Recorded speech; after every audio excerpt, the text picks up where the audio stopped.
ನಮಸ್ಕಾರ ವೀಕ್ಷಕರೇ. ಇಂದು ತಾರೀಖ್ 4/8/2026. ಈ ಆಗಸ್ಟ್ ತಿಂಗಳಿನ ಪಂಚಾಂಗದ ವಿವರಗಳನ್ನು ನೋಡೋಣ.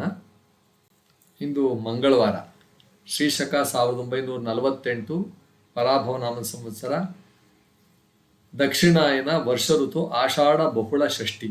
ಆಷಾಢ ಮಾಸದಲ್ಲಿ ಪಕ್ಷದಲ್ಲಿ ಷಷ್ಠಿ ಮಂಗಳವಾರ. ಇಂದಿನ ನಕ್ಷತ್ರ ಅಶ್ವಿನಿ ನಕ್ಷತ್ರ. ಅಶ್ವಿನಿ ದೇವತೆಗಳ ಅಧಿಪತ್ಯದ ನಕ್ಷತ್ರ. ಆರೋಗ್ಯ, ಚೈತನ್ಯ, ಚಿಕಿತ್ಸಾ ಶಕ್ತಿ ಮತ್ತು ಶುಭಾರಂಭಗಳ ಸಂಕೇತ. ಧೃತಿ ಯೋಗ ಇದೆ ಅಂತಕ್ಕಂಥದ್ದು. ಧೃತಿ ಯೋಗ ಸ್ಥಿರತೆ, ಆತ್ಮವಿಶ್ವಾಸ, ಧೈರ್ಯ ಮತ್ತು ಕಾರ್ಯಸಿದ್ಧಿಯನ್ನು ವೃದ್ಧಿಸುವ ಒಂದು ಶುಭ ಯೋಗ. ಗರಜಕರಣ ನಂತರ ವಾಣಿಜ್ಯಕರಣ ಎರಡು ಬರುತ್ತೆ. ಈ ಕರ್ಣ ಧಾರ್ಮಿಕ ಕಾರ್ಯಗಳು ಮತ್ತು ಪೂಜೆಗೆ ಅನುಕೂಲ.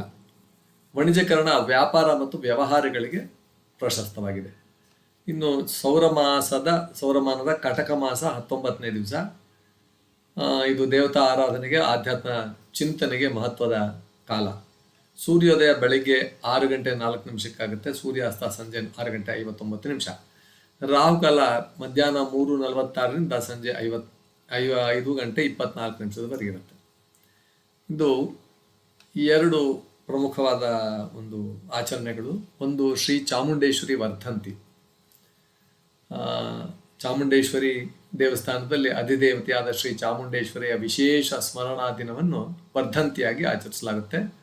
ಮಹಿಷಾಸುರನ ಸಂಹಾರ ಮಾಡಿ ಧರ್ಮವನ್ನು ಸ್ಥಾಪಿಸಿದ ಆದಿಶಕ್ತಿಯ ರೂಪವಾದ ಚಾಮುಂಡೇಶ್ವರಿ ದೇವಿಯ ಶಕ್ತಿ, ಧೈರ್ಯ, ಭಕ್ತಿ ಮತ್ತು ರಕ್ಷಣೆಯ ಪ್ರತೀಕವಾಗಿದ್ದಾಳೆ. ಈ ದಿನ ವಿಶೇಷ ಪೂಜೆ, ಕುಂಕುಮಾರ್ಚನೆ, ದೇವಿ ಮಹಾತ್ಮೆ ಪಾರಾಯಣ ಮತ್ತು ಅಲಂಕಾರ ಸೇವೆಗಳು ನೆರವೇರುತ್ತೆ. ಆಮೇಲೆ ಇನ್ನೊಂದು ಇಂದಿನ ವಿಶೇಷ ಅಂದರೆ ಲೋಕಮಾನ್ಯ ಬಾಲಗಂಗಾಧರ ತಿಲಕರ ಜಯಂತಿ. ತಿಲಕರು ಭಾರತದ ಸ್ವತಂತ್ರ ಚಳುವಳಿಯಲ್ಲಿ ಪ್ರಮುಖ ನಾಯಕರಲ್ಲಿ ಒಬ್ಬರಾಗಿದ್ದರು. ಸ್ವರಾಜ್ಯ ನನ್ನ ಜನ್ಮಸಿದ್ಧ ಹಕ್ಕು, ಅದನ್ನು ನಾನು ಪಡೆದೇ ತೀರುತ್ತೇನೆ ಎಂಬ ಅವರ ಘೋಷಣೆ ಭಾರತೀಯರಲ್ಲಿ ದೇಶಭಕ್ತಿಯ ಜಾಗೃತಿಯನ್ನು ಮೂಡಿಸಿತ್ತು. ಸಾರ್ವಜನಿಕ ಗಣೇಶೋತ್ಸವ ಮತ್ತು ಶಿವಾಜಿ ಜಯಂತಿ ಆಚರಣೆಗಳ ಮೂಲಕ ರಾಷ್ಟ್ರೀಯ ಚೇತನವನ್ನು ಬೆಳೆಸಿದ ಮಹಾನ್ ದೇಶಭಕ್ತರಾಗಿದ್ದರು. ಅವರ ಜಯಂತಿಯಂದು ದೇಶ ಸೇವೆ, ಶಿಕ್ಷಣ ಹಾಗೂ ರಾಷ್ಟ್ರಭಕ್ತಿಯ ಆದರ್ಶಗಳನ್ನು ಸ್ಮರಿಸಲಾಗುತ್ತದೆ. ಇಂದಿನ ಸುಭಾಷಿತ ಶ್ರದ್ಧಾವಾನ್ ಲಭತೆ ಜ್ಞಾನಂ ತತ್ಪರಃ